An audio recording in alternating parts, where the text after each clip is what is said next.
President Obama, we found out today, is actually going to be pretty tough on gun control. He's going to push for a ban on assault weapons, high capacity magazines, and try to basically close the gun show loophole. And they say that if they can't get the legislative proposals through, they might actually do 19 different actions in the forms of executive orders in order to get the gun control we need. Now, is it purely good news, or is there some reason why we got to be like, maybe? I don't know. I mean, it's certainly good news that this is what the White House is initially proposing. But as we've learned, we have to watch whether what the White House proposes is what the White House actually pushes for, and how hard will the White House push for these things. And one other thing that we should remember is, how far has the political debate moved to the right, where a position that George W. Bush took, which was, I support the reinstatement or the extension of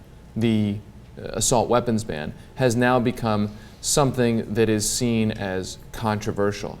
So something that even George W. Bush said just a few years ago, yeah, we should probably renew the assault weapons ban. They didn't, but he said it. And he said it right there. It sunsets. Now that's become a bold proposal to do just something that George W. Bush himself theoretically supported. And a law that Clinton had passed and was popular, right? And absolutely. It would be popular today, according to the polls.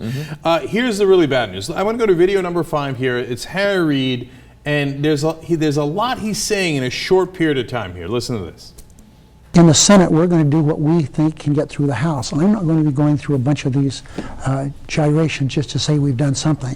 Because if we're legislators, the purpose of it is to pass legislation. Okay, so he's saying there, I'm not going to bother trying to do something that's tough if the House isn't going to pass it. And by tough, he means the assault weapons ban, right?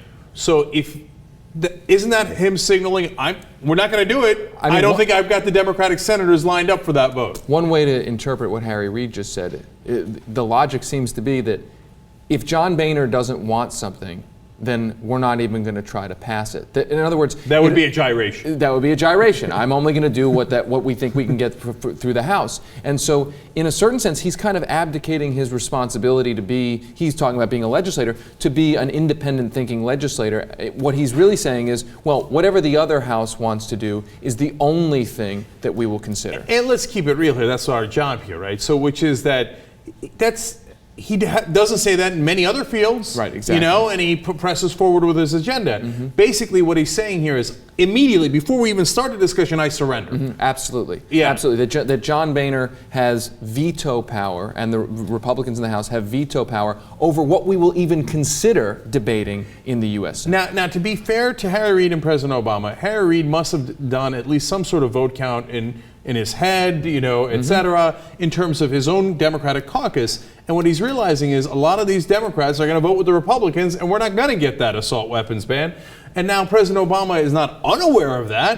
So when you take all of this and you mix in the fact that President Obama has usually conceded 28 things, historically in these negotiations, it makes me think, that's it. It's like, even though the president's proposals are strong and I like them, it's already over. We're not going to get the assault weapons. I think that's what the rhetoric is already sounding like. That this is, and that the executive orders, let's remember, the executive orders are not even close to the same thing as the legislative solutions being proposed. The executive orders are about enforcing, or better enforcing, existing laws that are already on the books, which I'm not saying is a bad idea, but that's a far cry from putting new laws on the books that say you can't have a high capacity I'll go further magazine, et cetera, et cetera. I'll go further than you. First, to be fair to the president, look, he does have to deal with those Democratic senators. Apparently they're not on board, so he's proposing something strong and they're watering it down. And to be fair to the president, the Republicans in the House would block, right? So all those things are true, right? Now, having said that, look, just making the laws that are already on the books a little tighter is nothing. That's classic Obama. To say like, a historic change, and when you lift a curtain, you're like, Jesus, my God, there's like 5 cents on the floor here. Is that what you're calling historic change? Nothing changed. That's right. And I think where progressive activists all the way to Democratic politicians forget, and maybe the politicians don't forget it, they know it, they just don't want to talk about it, is there's an existing reality right now. the House Republicans will try to block, let's say, the assault weapons ban. That doesn't always have to be the reality. That the president isn't just an innocent bystander. Harry Reid is not just an innocent bystander. Having the fight, showing the American people for instance, House Republicans will not support an assault weapons ban, that may put political pressure at home on House Republican legislators to potentially, over a course of a debate, maybe change their position. I think what Obama has mastered is this idea that I will cite a snapshot of reality right now. A reality that, okay, right now at this moment I can't pass X, to then say I won't even try to pass X, presupposing that reality can never change. No, that's exactly it. And it's so ironic because the guy who ran on change believes change is never possible. That's like right. His automatic assumption is, well, obviously we're not going to get any change, right? So let me try to get a tiny sliver of things within the realm of what I think is possible. So it's interesting, David, because somebody asked me today, well, what did Lyndon Johnson do? What could President Obama do? So let me give you that answer, right? So what he could do is he could put pressure, as you're saying, on the Republicans. Now, how, right?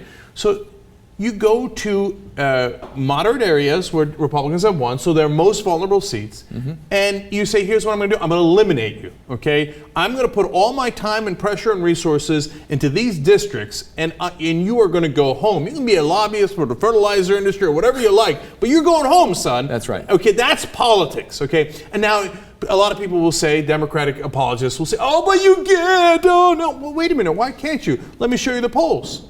Now, look, granted, 33% of Americans own a gun in their house, okay, some form of gun. So we know that, right? So that seems like, well, okay, that's a big chunk of Americans. But right now, according to a Washington Post ABC News poll, 51% want control gun ownership, and only 45% say it's important to protect gun rights. And that's phrased in a way in favor of gun rights, right? Important to protect gun rights, and it still loses, right? But we're only getting started here. Now, this is a graph that's a little hard to read, but I'll tell you what it is because it's great numbers.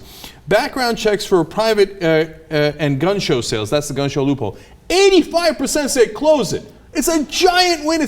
Even a huge percentage of Republicans in the 80s say close the gun show loophole. Preventing people with mental illness from purchasing guns, 80%. Federal database to track gun sales, 67%. Armed security guards in schools. I don't agree with that, but American people do, 64%. Ban on semi-automatic weapons, 58%. Ban on assault-style weapons, 55%. Ban on high-capacity ammunition clips, 54%. Ban on online sale of ammunition, 53%. So all of those are huge winners. Huge. That's right. And so you go to those districts where on some of these issues, even the Republican voters are heavily on your side. And you say, look, you're going to do what I tell you to do on this, otherwise you're going home, son. And you know what? You know who proved that can be done is George W. Bush. George W. Bush went into the districts of Democratic House members and senators to push his tax cuts way back, a decade ago. And what the White House, what Karl Rove did was exactly what you said. He looked at a map of where are traditionally Republican districts, Republican states, where Democrats have happened to pick off those seats, and we're going to go there because that's where we can apply the most pressure. The only thing I'll add to what you said is that it's not just with Republicans. You mentioned at the top, well, maybe Harry Reid has a problem with Democratic senators. Well, I would argue to you that a Democratic president of the United States, as much influence as he may have in putting pressure on Republicans in the House who happen to hold Democratic seats, he has even more power over Democratic senators. He's the Democratic president who could go into a Democratic state and say, I need the votes of these Democratic senators for this bill. That's another great point. Look, if you can't control your Democratic senators, how weak a Democratic president are you? And more important, are you even going to try? Because it's one thing to try and then to fail, and I'll say, hey, look, man, a lot of people, Bernie Sanders tries all the time. He's a good, solid progressive. He doesn't win a great majority of the times, but at least he tries, right? Absolutely. So we're going to see in this debate, we're going to see if President Obama actually tries, especially with the Democratic senators who he can influence, or whether, as usual, he goes, oh, I have all these great proposals. There was nothing I could do. And there was nothing I could do. P.S., one other thing he could do, which I'd love to see him do, is because Joe Biden has such ownership over this. You know what? If he doesn't want to go out into those Democratic districts or Republican districts, send Joe Biden out there. Wouldn't you love to see Joe Biden go after his old colleagues and say, I need your vote on this. I'm in your state giving speeches saying we need your vote. By the way, that's our only hope, because Joe Biden, since he's going to run for president, has to get something accomplished. Look, bottom line on this, I think that we would be lucky to get a ban on the high-capacity magazines, okay, and the gun show loophole. If we got those two, I'd consider it a big win. Huge. Within this current context. Now, could you do more? You could do the whole thing, and it would be fairly easy if you actually were a strong politician.